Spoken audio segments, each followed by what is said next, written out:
Continuing our tour, this is the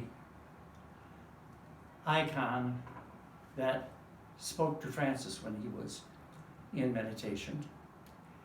And these palms are there to remind us of the fact that Jesus was heralded by the entire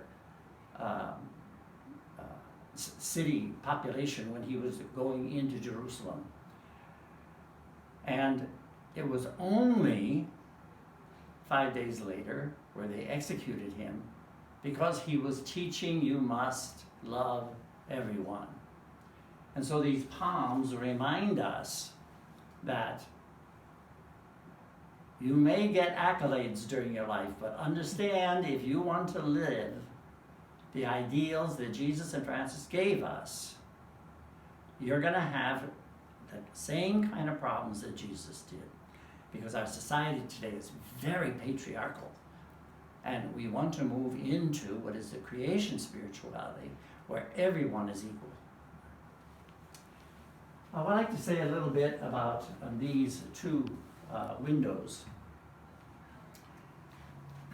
This one is a copy or a rendition of our logo, Francis at Prayer.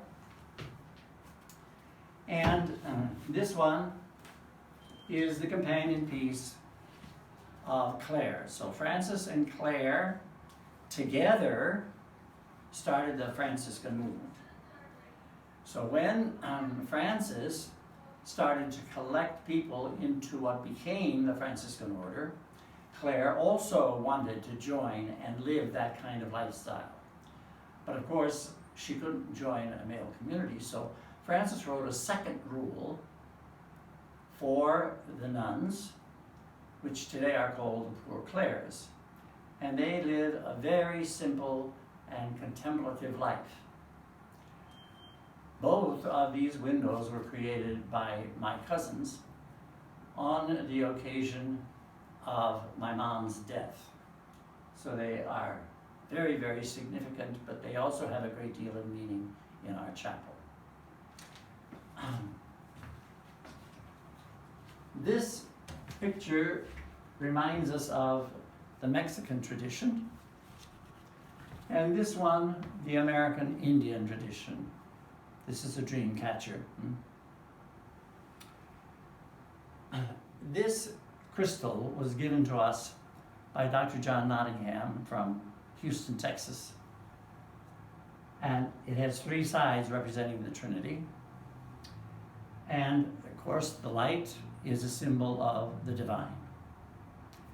And it sits atop what we call the tabernacle, which is a representation of the Holy of Holies from the Jewish tradition. And that is a very, very important part of our Christian tradition.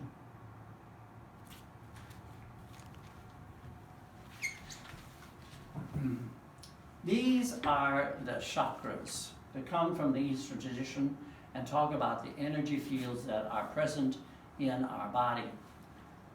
And how, when you meditate, you can start getting that energy to move upward into your body and help you to become a deeply spiritual person. And so we do have people here who are teaching, for example, Reiki, but we also have people who are teaching other approaches to meditation and representing the energy fields that are present in the body.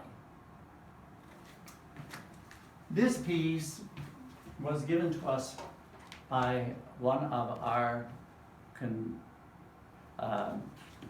constituents who married a Muslim, and it is in Arabic and the 100 names of God, and we really treasure this piece. This single tree represents the prayer of quiet, and we use that tree as a symbol for the workshop that we give on living the prayer of quiet.